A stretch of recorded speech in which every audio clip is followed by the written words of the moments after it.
திருமறை நேரம் Bible Hour presented by the National Bible College. கிறிஸ்துவின் சபையார் உங்களை வாழ்த்துகிறார்கள். Welcome to Satellite Bible Classes.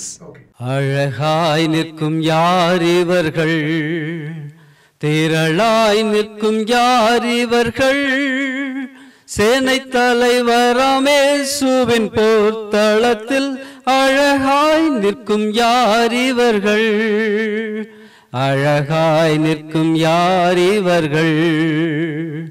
ஒரு தாலந்தோ, 2 தாலந்தோ, 5 தாலந்தோ உபயோகித்தோ, சிறிதானதோ பெரிதானதோ பெற்ற பணி செய்து முடித்தோர் அழகாய் நிற்கும் யார் இவர்கள், திரளாய் நிற்கும் யார் இவர்கள், சேனை தலைவராம் இயேசுவின் போர்த்தளத்தில் அழகாய் நிற்கும் யார் இவர்கள், அழகாய் நிற்கும் யார் இவர்கள்.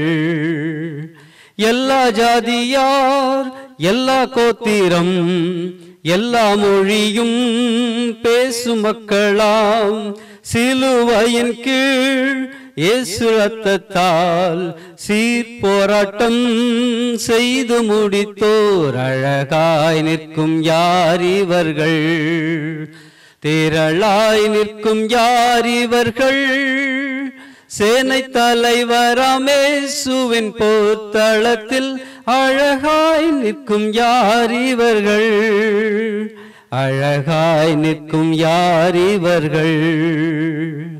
காடுமேடு கடந்து சென்று கர்த்தர் அன்பை பகிர்ந்தவர்கள், யாசித்தாலும் போஷித்தாலும் விசுவாசத்தை காத்தவர்கள் அழகாய் நிற்கும் யார் இவர்கள், திரளாய் நிற்கும் யார் இவர்கள், சேனை தலைவராம் இயேசுவின் போர்த்தளத்தில் அழகாய் நிற்கும் யார் இவர்கள், அழகாய் நிற்கும் யார் இவர்கள். பரிசுத்த ஆண்டவர் இயேசு கிறிஸ்துவின் இனிய நாமத்திலே திருமறை நேர உறவுகளுக்கு என் வாழ்த்துக்களை தெரிவிக்கிறேன். ராஜ்யத்தை பற்றி, தேவனுடைய ராஜ்யத்தை பற்றி, பரலோக ராஜ்யம் என்று சொன்னாலும் இந்த பூமியிலே சபையாக இருக்கும் அன்பின் குமாரனுடைய ராஜ்யத்தை பற்றி நாம் படித்து கொண்டே வந்தோம். பழைய ஏற்பாட்டு காலத்தின் ஆளுகை தொடங்கி ராஜாக்களின் காலத்தில் தேவனுடைய ஆளுகை இருந்ததையும், அந்த ராஜாக்களிலே குறிப்பாக புறஜாதி ராஜாக்களும் கூட தேவ ஆளுகையை அறிந்திருந்தார்கள் என்ற சான்றுகளையும் பார்த்து, புதிய ஏற்பாட்டுக்குள்ளே நுழையும் பொழுது அதன் முதல் அறைகூவலே மனம் திரும்புங்கள், பரலோக ராஜ்யம் சமீபமாய் இருக்கிறது. ஆண்டவர் இயேசுனுடைய ஒட்டுமொத்த ஊழியத்தின் பாதிக்கு மேல் அவர் பேசியது ராஜ்யத்தை பற்றி தான். பலவிதமான உவமைகளாலே அதை விளக்கினார் என்றெல்லாம் நம்ம பார்த்தோம். நிறைய பேருக்கு ரொம்ப பிரயோஜனமாக இருப்பதாக தொலைபேசியில் என்னோடு பேசினீர்கள். அதற்காக நான் ரொம்ப நன்றி சொல்கிறேன். இந்த வேத வாக்கியங்களால் உண்டாகிற ஒரு தெளிவு, ஒரு வெளிச்சம் உங்கள் இருதயங்களிலே பிரகாசிக்க வேண்டும். அழைப்பு என்பது ரொம்ப முக்கியம். இப்போ நமக்கெல்லாம் அழைப்பு என்பதை எவ்வளவு முக்கியமாக நம்ம நினைப்போம் அப்படின்னா, வீட்டுக்கு வந்து அழைச்சிட்டாங்களே, நம்முடைய சூழ்நிலை போக முடியாத அளவுக்கு இருக்கும், ஆனாலும் அழைச்சிட்டாங்களே நம்ம கண்டிப்பாக போகணும். அந்த அழைப்பில் பல வித்தியாசங்கள் இருக்கிறது. அது அந்த உறவோட வலுவை பொறுத்து, நெருக்கத்தை பொறுத்து அந்த அழைப்போட வித்தியாசங்களை நீங்கள் பார்க்கலாம். ஒரு நண்பன் அழைப்பு, ஒரு உறவுக்காரங்களோட அழைப்பு, அண்டை வீட்டாரோட அழைப்பு, இப்படி வித்தியாசங்கள் இருக்கும். தேவனோட அழைப்பு எப்படி இருக்கும்? தேவன் நம்மை இந்த ராஜ்யத்துக்குள்ளே வாருங்கள் என்று அழைக்கிறார். அந்த அழைப்பு எப்படி இருக்கும்? எல்லாருக்குமே ரொம்ப பிரபலமாக தெரிஞ்ச, உலகம் முழுவதும் எல்லா மதத்தவரும் கூட தெரிந்து வைத்திருக்கும் ஒரு அழைப்பு வசனம் சொன்னால் மத்தேயு 11:28 தான். உங்களுக்கே தெரியும். வருத்தப்பட்டு பாரம் சுமக்கிறவர்களே, நீங்கள் எல்லாரும் என்னிடத்தில் வாருங்கள், நான் உங்களுக்கு இளைப்பாறுதல் தருவேன். இது ஆண்டவரோட அழைப்பு. குறிப்பாக அந்த யூத மக்கள், அவர்கள் நுகத்தடியாக மிகப்பெரிய அளவுக்கு நியாயப்பிரமாணத்தை சுமந்து கொண்டிருந்தாங்க. அவங்கள பார்த்து, நீங்க வாங்க, நான் உங்களுக்கு ஒரு நுகம் தருகிறேன், அது ரொம்ப லேசானது சொல்லுவாங்க, பஞ்சு போல லேசானது, அது உங்களால் சுமக்க முடியும், அதன்படி நீங்க நடந்தீங்கன்னா, அந்த உபதேசமாகிய அந்த நுகத்தடியின்படி நீங்க நடந்தீங்கன்னு சொன்னா உங்கள் ஆத்துமாக்களுக்கு இளைப்பாறுதல் கிடைக்கும் என்றார். அப்போ இந்த ராஜ்யத்துக்கான அழைப்பை நாம பார்க்கும்போது நம்ம சைடில் நாம எப்படி நடக்கணும், இதை நாம கொஞ்சம் கவனிச்சா நல்லது. இந்த இறுதி செய்தியிலே நாம் இதை நிச்சயம் பார்த்தாக வேண்டும். லூக்கா 15ஆம் அதிகாரம் முதல் 7 வசனங்களிலே தொலைந்து போன ஆட்டை பற்றிய ஒரு உவமை, 1-7 வசனங்கள். தொலைந்து போன ஆடு, அதுல குறிப்பாக 4ஆம் வசனம் முதல், உங்களில் ஒரு மனுஷன் 100 ஆடுகளை உடையவனாயிருந்து அவைகளில் ஒன்று காணாமற் போனால் 99 ஆடுகளையும் வனாந்திரத்தில் விட்டு காணாமற் போன ஆட்டை கண்டுபிடிக்கும் அளவும் தேடி திரியானோ? கண்டுபிடித்த பின்பு அவன் சந்தோஷத்தோடே அதை தன் தோள்களின் மேல் போட்டுக்கொண்டு வீட்டுக்கு வந்து சிநேகிதரையும் அயலகத்தாரையும் கூட வரவழைத்து, காணாமற் போன என் ஆட்டை கண்டுபிடித்தேன், என்னோடு கூட சந்தோஷப்படுங்கள் என்பான் அல்லவா? அதுபோல மனந்திரும்ப அவசியமில்லாத 99 நீதிமான்களை குறித்து சந்தோஷம் உண்டாகிறதை பார்க்கலும் மனந்திரும்புகிற ஒரே பாவியின் நிமித்தம் பரலோகத்தில் மிகுந்த சந்தோஷம் உண்டாயிருக்கும் என்று உங்களுக்கு சொல்லுகிறேன். ஒரு அழைப்பை நாம் ஒருவருக்கு கொடுக்க வேண்டுமானால் அவர்களை தேடி செல்லுகிறோம். அது தொலைபேசி வழியாகனாலும் கூட அவர்களை தேடி அவர்களை அழைத்து நாம் கூப்பிடுறோமா இல்லையா? ஒரு வீட்டுக்கு அழைத்து அந்த வீட்டுக்குள் சென்று அழைக்கிறோமா இல்லையா? அதுபோல தொலைந்து போன ஒரு ஆட்டை இந்த நல்ல மேய்ப்பன் தேடுகிறார். அப்போ ஒரு அழைப்புக்கு முன்னால ஒரு தேடுதல் இருக்கிறதை நாம் பார்க்கிறோம். இந்த பூமியிலே இழந்து போனதை தேடவும் ரட்சிக்கவுமே மனுஷகுமாரன் இந்த பூமிக்கு வந்தார். இந்த பூமியிலே தமது அன்பின் ராஜ்யத்துக்குள்ளே ஒட்டுமொத்த பூமியின் மக்களை எல்லாம் உள்ளே வருவதற்கான ஒரு அழைப்பை ஆண்டவர் இயேசு கொடுக்கிறார். அப்ப அந்த அழைப்பை அவர் தேடி வருகிறார். இந்த மேய்ப்பன் தொலைஞ்சு போன ஒரு ஆட்டை தேடி போனதா, கண்டுபிடித்து வந்து மகிழ்ந்ததா பார்த்தோம் இல்லையா? பரலோகத்திலிருந்து தேவனுக்கு சமமாயிருந்தவர் அதை ஒரு கொள்ளையாடின பொருளாக நான் விட்டுற மாட்டேன், நான்லாம் விட்டு கொடுக்க மாட்டேன், நான் இறங்க மாட்டேன் அப்படின்னு அவர் சொல்லாம இந்த பூமியில தன்னை வெறுமையாக்கி இறங்கினார். நம்மை தேடி வந்தார். இழந்து போன நம்மை, தொலைந்து போன நம்மை தேடி வந்தார். எதற்கு? நம்மை அழைத்து தமது ராஜ்யத்துக்குள்ளே நம்மை வைப்பதற்காக, வைத்து நம்மை ராஜரீகமான கூட்டமாக்குவதற்காக. பார்த்தீங்களா? ஆண்டவரோட அந்த தேடுதலுக்குள்ள நாம் வந்து சேர்ந்தோமா, அல்லது அவருடைய வார்த்தையின்படி இன்னும் நடக்காமல் கேட்டுட்டு இருக்கேன், நல்லா இருக்கு, நான் வேற மதம் தான் ஆனாலும் இதை கேட்பேன், அப்படி சிலர் இருக்கீங்களா? ஆண்டவருடைய அழைப்புக்கு செவி கொடுங்க. நான் ஏதோ ஒரு பிரிவில் இருக்கேன், ஏதோ ஒரு சபையில் இருக்கேன், ஆண்டவருடைய சத்தியங்களை இந்த நிகழ்ச்சி வழியாக 25 ஆண்டுகளுக்கு மேலாக இந்த திருமறை நேரத்தின் வழியாக நானும் சில ஆண்டுகள் கேட்டுக்கொண்டுதான் இருக்கிறேன், ரசிக்கிறேன், ருசிக்கிறேன். ஆனாலும் இந்த ராஜ்யத்துக்குள்ளே நீங்கள் இன்னும் வராதிருந்தால் வீண் தானே. சிந்திங்க, ஒரு நல்ல முடிவெடுங்க. 2வது விஷயம், 8 முதல் 10 வசனங்கள். அன்றியும் ஒரு ஸ்திரீ 10 வெள்ளிக்காசை உடையவளாய் இருந்து அதில் ஒரு வெள்ளிக்காசு காணாமற் போனால் விளக்கை கொளுத்தி வீட்டை பெருக்கி அதை கண்டுபிடிக்கிற வரைக்கும் ஜாக்கிரதையாய் தேடாமல் இருப்பாளோ? கண்டுபிடித்த பின்பு தன் சிநேகிதிகளை அயல் வீட்டுக்காரிகளையும் கூட வரவழைத்து, காணாமற் போன வெள்ளிக்காசை கண்டுபிடித்தேன், என்னோடு கூட சந்தோஷப்படுங்கள் என்பாள் அல்லவா? அதுபோல மனந்திரும்புகிற ஒரே பாவியின் நிமித்தம் தேவனுடைய தூதருக்கு முன்பாக சந்தோஷம் உண்டாயிருக்கிறது என்று உங்களுக்கு சொல்லுகிறேன். முதல்லையும் சந்தோஷன்ற வார்த்தையை பார்த்தோம், இங்க 2வதும் சந்தோஷம்ன்ற வார்த்தையை பார்த்தோம். பூமியில் நடக்கும் ஒரு நிகழ்வு பரலோகத்திலே ஒரு சந்தோஷத்தை உண்டாக்குகிறதை நாம் பார்த்தோம். தேவ தூதர் நடுவிலே ஒரு சந்தோஷத்தை உண்டாக்குகிறது என்றும் பார்க்கிறோம். அப்ப இந்த பாருங்க, பூமியில நடக்கும் இந்த விஷயமானது பரலோகத்தோடு தொடர்புடையது. அதனால்தான் பரலோக ராஜ்யம் என்று சொல்லுகிறோம். பரலோகம் போக போகிற நாம் இந்த பரலோக ராஜ்யமாக இந்த பூமியிலே இப்பொழுது ஒன்று சேர வேண்டும். ஆண்டவரின் வார்த்தையை கேட்டு நடக்க வேண்டும், அன்பின் குமாரனுடைய ராஜ்யத்துக்கு உட்பட வேண்டும், இந்த ஒளியின் ராஜ்யத்துக்குள்ளே நாம் இருக்க வேண்டும். மார்க்க பிரிவினை, அதில் திரளான ஜனங்கள், அதில் ஒரு பரவசம், நமக்கு ரொம்ப இன்பமாக இருக்கிறது, செவிக்கு இனிமையாக இருக்கிறது, அதிகம் பேர் அதில் இருக்கிறார்கள், வசதியாக இருக்கிறது, அருகில் இருக்கிறது. இதெல்லாம் பெரிய காரணங்களாக நாம் வச்சு ஏதோ ஒரு இடத்துல கோடிக்கணக்கான பேர் இன்றைக்கு சிக்கி கொண்டிருக்காங்க. அவர்கள் மெய்யான ராஜ்யத்துக்குள்ளே இல்லாமல் யாரோ ஒரு மனிதனோட ஆளுகையின் கீழாக இன்றைக்கு கட்டுப்பாட்டுக்குள்ளே இருக்கிறாங்க.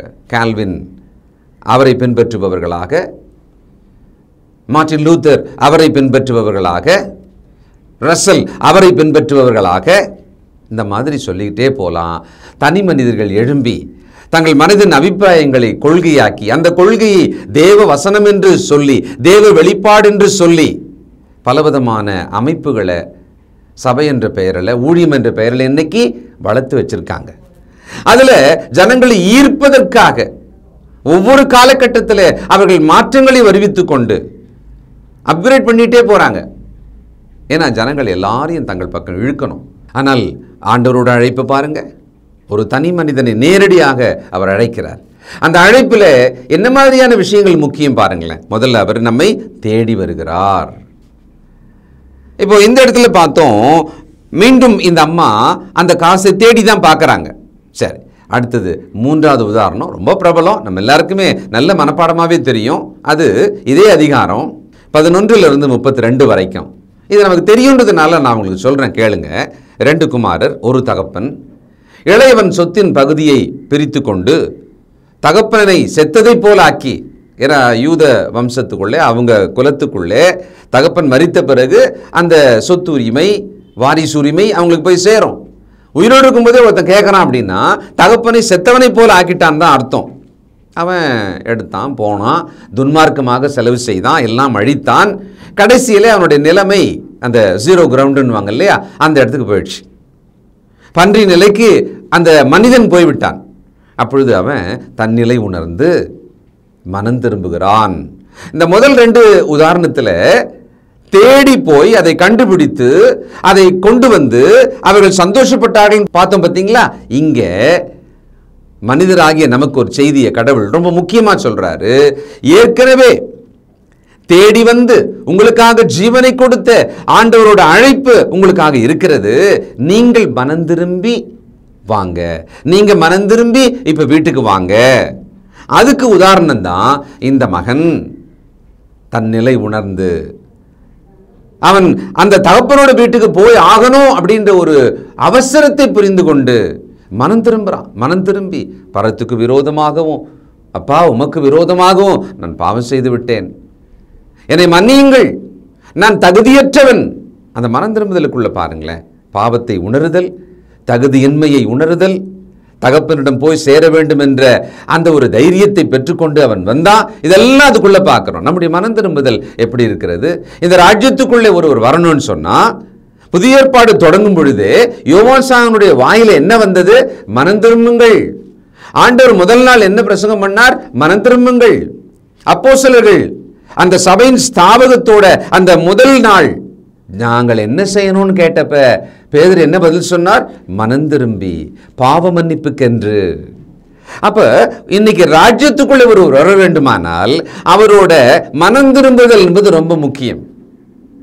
நம்ம எப்படி வேணாலும் நம்ம கன்வீனியன்ட்டுக்கு வசதிப்படி நாம் நடந்துட்டு இருப்போம். நாம் நடக்கிறது சரின்னு நம்ம நினச்சிட்டு வாழ்வோம்.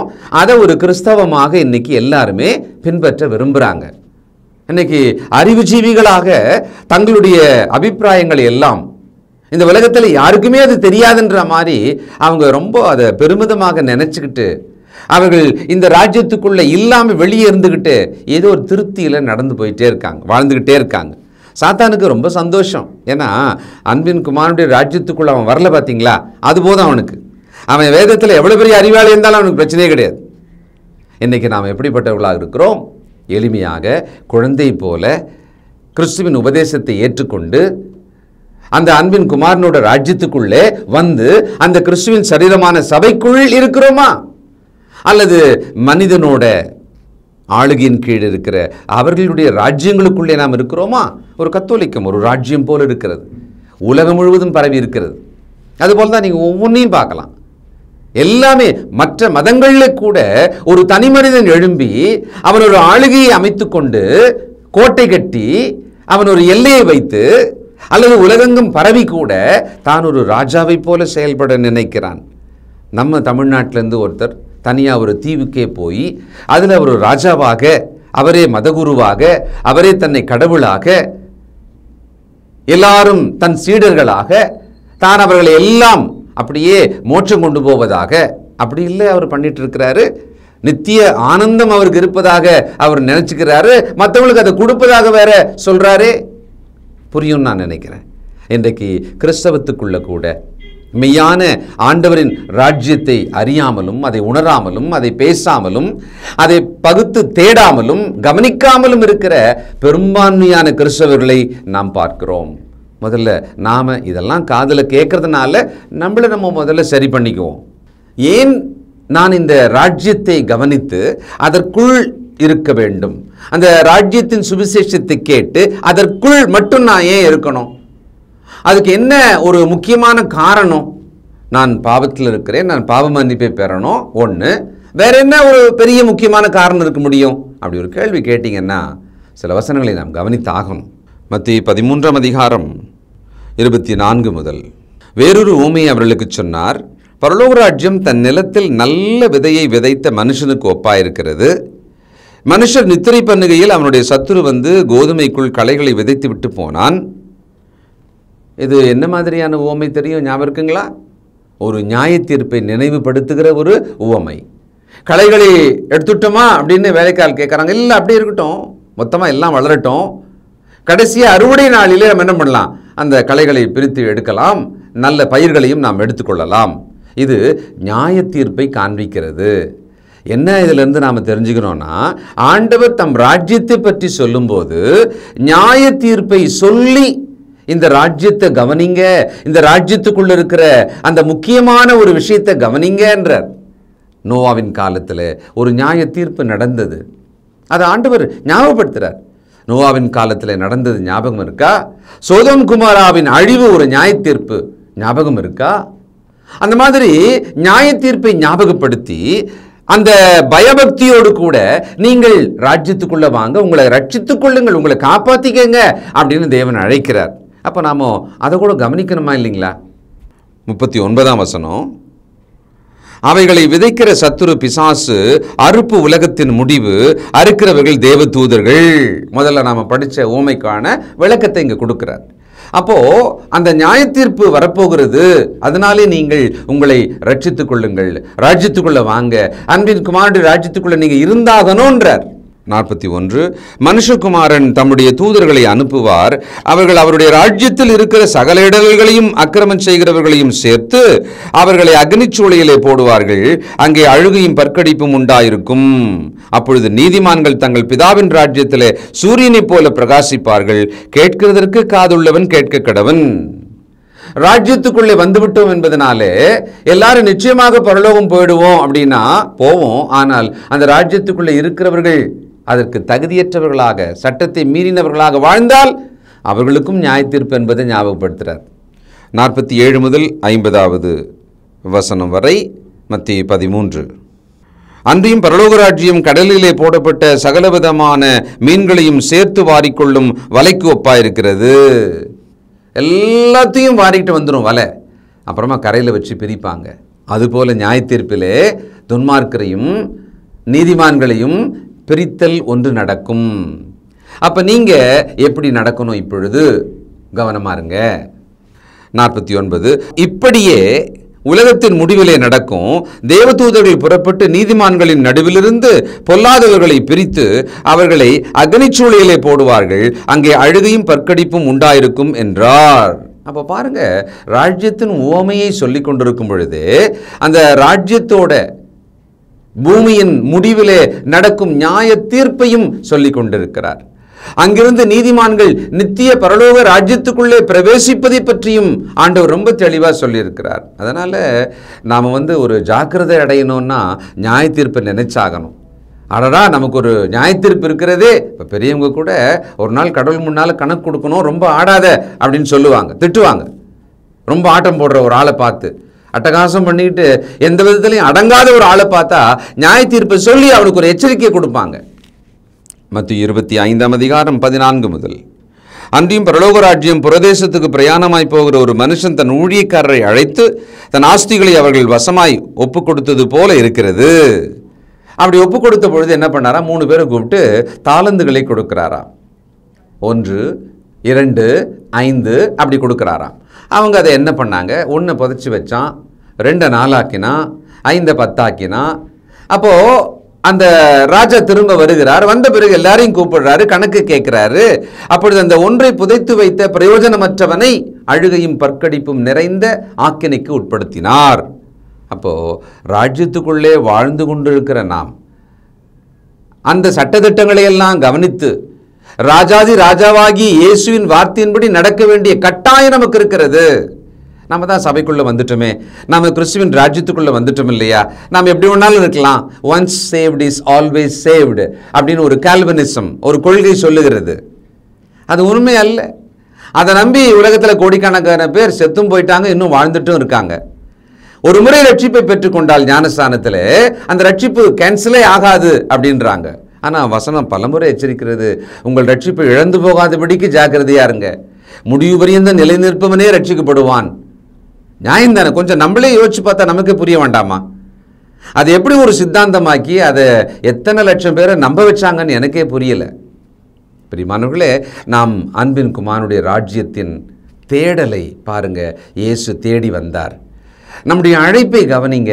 நீங்கள் இந்த அழைப்பை பாருங்க. இது பரிசுத்தமான அழைப்பு, ரட்சிப்புக்கான அழைப்பு, இலவசமான ஈவை உங்களுக்கு கொடுக்கும்படியான அழைப்பு, அன்பின் குமாரனுடைய ராஜ்யத்துக்குள்ளே வரும்படியான அழைப்பு, தேவ வீடாகும்படியான அழைப்பு, அவருடைய குமாரத்திகளாகும்படியான அழைப்பு, உன்னத ஆசீர்வாதங்களை பெற்றுக்கொள்ளும்படியான அழைப்பு, இந்த பூமியிலே இம்மையிலும் மறுமையிலுமான வாழ்வுக்கான மகாமேன்மையான வாக்குகளை பெற்று வாழும்படியான அழைப்பு.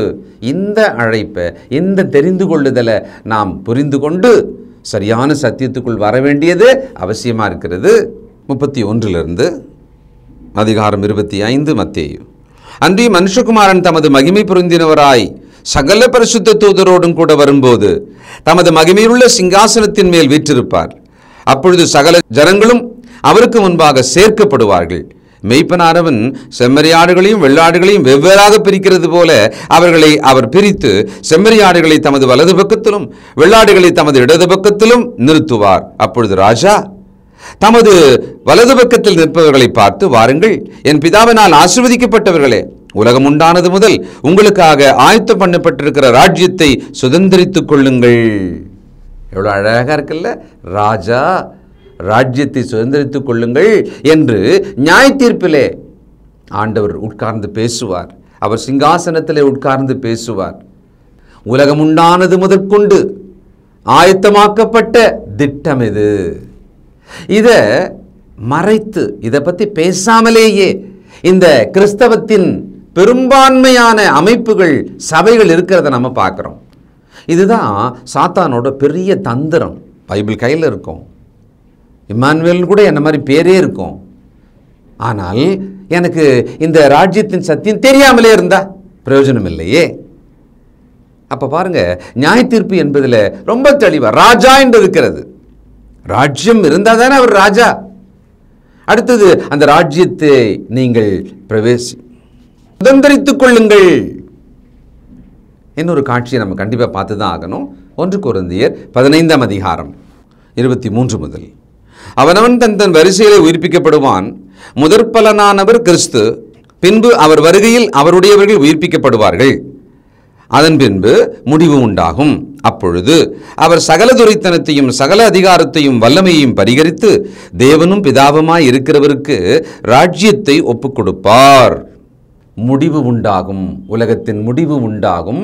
அந்த சமயத்திலே இந்த பூமியில் தமது ராஜ்யமாகிய சபையை பிதாவினிடத்திலே ஒப்பு கொடுப்பார். அது நித்திய ராஜ்யமாக பரலோகத்திலே என்றென்றைக்கும் இருக்கும். இதுதான் சத்தியம். ராஜ்யத்தை பற்றி ஏறக்குறைய 10 நாட்களாக நாம் இதை வரிசையாக கேட்டுக்கிட்டே வந்தோம். இதை பற்றி பேசுவதற்கு இன்னும் செய்திகள் இருந்தாலும் கூட இவைகள் போதுமானதாக, இந்த அளவுக்கு கேட்டால் ஒருவர் உணர்ந்து ரட்சிப்பை அடையலாம், ராஜ்யத்துக்குள்ளே வரலாம் என்பதாக நம்பிக்கையோடு உங்களுக்கு இது பேசப்பட்டிருக்கிறது. தயவுசெய்து கவனிங்க. நம்முடைய ஆத்தும ரட்சிப்பு ஒட்டுமொத்த உலகத்தின் மதிப்பை விட உயர்ந்தது. நாம் இந்த உலகம் முழுவதையும் ஆதாயப்படுத்தி கொண்டாலும் ஆத்துமாவை நஷ்டப்படுத்தினால் என்னென்ன காரணங்களை கொண்டு நாம் ஆத்துமாவை நஷ்டப்படுத்த போகிறோம்? நாம் இன்றைக்கு இந்த உலகத்தில் இருக்கிற நம்முடைய நிலைப்பாடை ரொம்ப சரின்னு சாதிக்க போகிறோமா? அல்லது ஆண்டவர் சொன்ன சத்தியம் சரியா இருக்கிறதே, நான் என்னை மாற்றிக்கொள்கிறேன், நான் மனம் திரும்புகிறேன் என்று வரப்போகிறோமா? நான் சரின்னு சொல்கிறது தான் எனக்கு முதல்ல கம்ஃபர்டபுளாக இருக்கும். நான் தவறுன்னு என்னை ஒப்புக்கொள்வதற்கு எப்பவுமே எனக்கு தயக்கமாக தான் இருக்கும். ஆனால் எதில் வேணாலும் நீங்கள் அப்படி இருங்க, சத்திய விஷயத்தில் தவறை தேவன் உணர்த்துவாரானால், இருதயம் குத்தப்படுமானால், ஐயோ நாங்கள் என்ன செய்ய வேண்டும் என்று வாருங்கள். அதுதான் சரியான முன்மாதிரியாக நாம் அப்போஸ்தலர் 2ஆம் அதிகாரத்தில் பார்க்கிறோம். 3000 பேர். இன்றைக்கு ஒருவராகிய நீங்கள், குடும்பமாகிய உங்கள் குடும்பம் இந்த அன்பின் குமாரனுடைய ராஜ்யத்துக்குள் வந்து உங்களை காத்துக்கொள்ள வேண்டியது அவசியம். பேழைக்குள்ளே நோவாவின் குடும்பம் பிரவேசித்ததைப் போல. ஏனென்றால் இந்த பூமியிலே ராஜ்யமாக வாழணும், சட்டத்துக்கு உட்பட்டு நடக்கணும். அது மட்டுமல்ல, ராஜா மீண்டும் வரப்போகிறார். அவர் நம்மை நியாயம் தீர்க்கப் போகிறார். நம்மை பிதாவினிடத்திலே ராஜ்யமாக மட்டும்தான் அவர் ஒப்புக் கொடுக்கவும் போகிறார். இதை நினைவில் வச்சுக்குவோம், ஜெபம் பண்ணுவோம். பரலோகத்தில் வாசமாக இருக்கிற நல்ல பிதாவே, பரிசுத்தர் பரிசுத்தரே, எல்லா நன்மைகளுக்கு ஊற்றும் காரணமானவரே, எங்கள் வாழ்வின் நன்மைகளை உலகத் தோற்றத்துக்கு முன்னாலேயே தீர்மானித்து அதில் பெரிய நன்மையாம் ரட்சிப்பை திட்டமிட்டு குமாரனை பலி கொடுத்து அவர் மூலமாக சத்தியத்தை எங்களுக்கு சொல்லி அதை எழுதி எங்கள் கையிலே எங்கள் மொழியிலே கொடுத்து அதை போதிக்கவும் மனுஷரை ஏற்படுத்தி இவ்விதமாய் ராஜ்யத்தை பற்றி எங்களோடு பேசியதற்காக உமக்கு ஸ்தோத்திரம். இதோ அந்த ராஜ்யத்துக்கு உட்பட வேண்டும் என்று விரும்பி எங்களை ஒப்புக் கொடுக்கிறோம், தாழ்த்துகிறோம். கிறிஸ்துவின் வழியிலே அவர் சத்தியத்தின்படியாக அவர் ஜீவனை பெற்று வாழ எங்களுக்கு உதவி செய்யும், எங்கள் பிள்ளைகளுக்கு உதவி செய்யும். இதோ மனம் திரும்புகிற ஒவ்வொருவரையும் தேவனே நீர் சந்தியும், விசுவாசத்தோழர்களுக்கு கீழ்ப்படியும் தைரியத்தையும் தாரும். இயேசு கிறிஸ்துவின் நல்ல நாமத்தில் துதித்து ஜெபிக்கிறோம் பிதாவே, ஆம். தம்பீரான் ஒருவனே, தம்பமே தருவனே, வருதவிது குமரகுரு பரமனுவேலே, நம்பி வந்தேனே. நான் நம்பி வந்தேன் மேசையா, நான் நம்பி வந்தேனே. திவ்ய சரணம் சரணம் சரணம் ஐயா, நான் நம்பி வந்தேனே. நின் பாத தரிசனம் அன்பான கரிசனம், நித நித சரி தொழுவதிதம் எனவும் உறுதியில் நம்பி வந்தேனே. நான் நம்பி வந்தேன் மேசையா, நான் நம்பி வந்தேனே. திவ்ய சரணம் சரணம் சரணம் ஐயா, நான் நம்பி வந்தேனே. நாதனே கிருபை கூர், வேதனே சிறுமை தீர், அதிநலம் மிகும் உனதிரு திருவடி அருளே, நம்பி வந்தேனே. நான் நம்பி வந்தேன் மேசையா, நான் நம்பி வந்தேனே. திவ்ய சரணம் சரணம் சரணம் ஐயா, நான் நம்பி வந்தேனே. நான் நம்பி வந்தேன் மேசையா, நான் நம்பி வந்தேனே. திவ்ய சரணம் சரணம் சரணம் ஐயா, நான் நம்பி வந்தேனே.